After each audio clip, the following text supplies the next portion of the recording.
একটি গাড়ি পরপর 4বার 3 কিলোমিটার দূরত্ব 10 কিলোমিটার পার ঘন্টা, 20 কিলোমিটার পার ঘন্টা, 30 কিলোমিটার পার ঘন্টা ও 60 কিলোমিটার পার ঘন্টা বেগে অতিক্রম করে। গাড়িটির গড় গতিবেগ কত? উত্তর: গাড়িটি মোট দূরত্ব অতিক্রম করে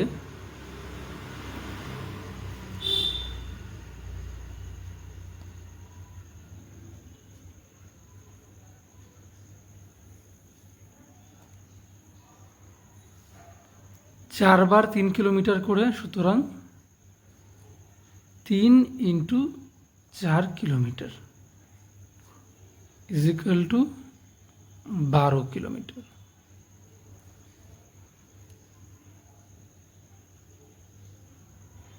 আমরা জানি সময় ইজিক্যাল টু দূরত্ব বাই গতিবেগ। সুতরাং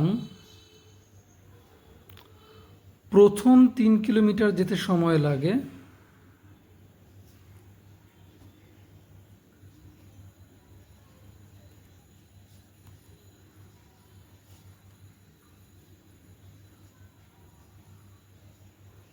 ইজিক্যাল টু 3 কিলোমিটারের দূরত্ব 3, গতিবেগ হলো দেখে নাও 10 কিলোমিটার পার ঘন্টা, সুতরাং 3/10 এত ঘন্টা।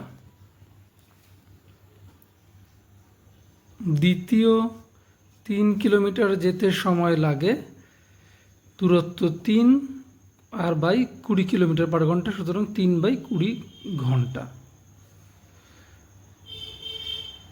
তৃতীয় 3 কিলোমিটার যেতে সময় লাগে 3 দূরত্ব আর গতিবেগ হচ্ছে 30 কিলোমিটার পার ঘন্টা, সুতরাং 3/30 ঘন্টা। এভাবেই রেখে দেবো, আমরা কাটাকুটি কিছু করব না। চতুর্থ 3 কিলোমিটার যেতে সময় লাগে 3 কিলোমিটার আর 60 কিলোমিটার পার ঘন্টা, সুতরাং 3/60 ঘন্টা। এটা এভাবেই রেখে দেবো, পরে আমাদের ক্যালকুলেশনের সুবিধা হবে। নেক্সট, সুতরাং মোট সময় লাগে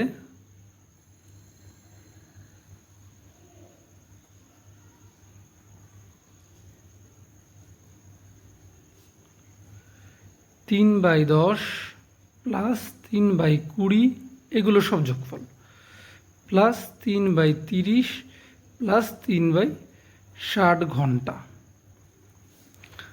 এটার লসাগু করলে হবে হচ্ছে 60, 6 × 10 = 60, 3 × 6 = 18, প্লাস 3 × 20 = 60, 3 × 3 = 9, 30 × 60, 3 × 6, 60 × 60, 3 × 3 এত ঘন্টা।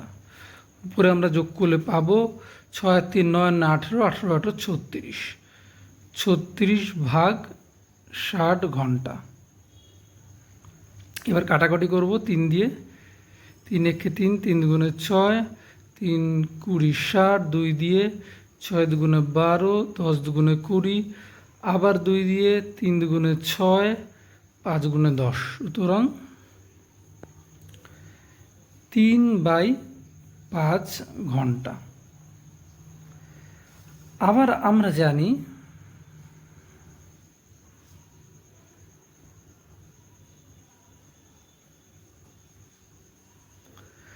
গতিবেগ ইজিক্যাল টু দূরত্ব বাই সময়।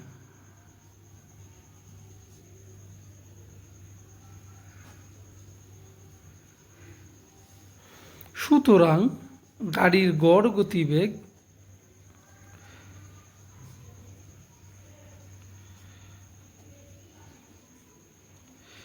ইজিক্যাল টু, তাহলে মোট দূরত্ব আমরা কত পেয়েছিলাম, তাহলে হবে হলো মোট দূরত্ব বাই মোট সময়। এখানে মোট দূরত্ব কত পেয়েছিলাম আমরা দেখে নাও, 12 কিলোমিটার। তাহলে 12 বাই মোট সময় আমরা কত পেয়েছি, 3/5, তাহলে বাই 3/5 এত কিমি পার ঘন্টা। এবার এই 12 ইন্টু যদি করি, এই 5টা চলে যাবে উপরে, 3 নিচে, তাহলে 5/3, তাহলে 3 আর 4 কাটাকাটি হয়ে যাবে, এত কিলোমিটার পার ঘন্টা। সুতরাং 4 5 20, 20 কিলোমিটার পার ঘন্টা। এটাই হয়ে যাবে উত্তর বন্ধুরা। সুতরাং তোমরা দেখে নাও, এখানে যেটা চেয়েছিল যে গড় গতিবেগ কত, তাহলে আমরা মোট দূরত্ব বের করলাম আর 3কে 4 দিয়ে গুণ করে আবার আলাদা আলাদা করে প্রতিবার কত সময় লাগে সেটা বের করলাম। বের করে এখান থেকে সব সময়গুলোকে যোগ করে ফেললাম, যোগ করে মোট সময় কত লাগে সেটা আমরা বের করে ফেললাম। বের করে কিছু ক্যালকুলেশন হবে, কাটাকুটি হবে, হয়ে যেটা পড়ে থাকলো, এবার আমরা জানি গতিবেগ ইজিক্যাল টু দূরত্ব বাই সময়। অর্থাৎ এখানে গড় গতিবেগ মানে হচ্ছে মোট দূরত্ব বাই মোট সময়। আর তাহলে আমরা ক্যালকুলেশন করে অলরেডি এই যে মোট দূরত্ব 3 × 4 করে 12 পেয়ে গেছিলাম। তাহলে সেই 12কে লিখলাম আর ডিভাইডেড বাই 3/5 করলাম। 3/5 কোথায় পেলাম, এই যে মোট সময়, এই 4টে সময় যোগ করে আমরা যা পেয়েছি, তাহলে 3/5 হলো। হয়ে এখানে যখনই ক্যালকুলেশন করব আমরা জানি নিচে যে ভাগ থাকলে নিচে সেই ব্যাপারটাকে উল্টে যায়, গুণ হয়ে গেলে সেটা উল্টে যায়। অর্থাৎ এখানে ফ্র্যাকশন যেটা ছিল 3/5, এটা উল্টে গিয়ে হবে হচ্ছে 5/3। 5/3 যেই হয়ে গেল, এই 3 দিয়ে কিন্তু খুব সহজেই এই 12টা কাটাকুটি চলে গেল। তাহলে 4 আর 5 পড়ে থাকলো, 4 5 20। তাহলে অ্যান্সার হয়ে গেল 20 কিলোমিটার পার ঘন্টা।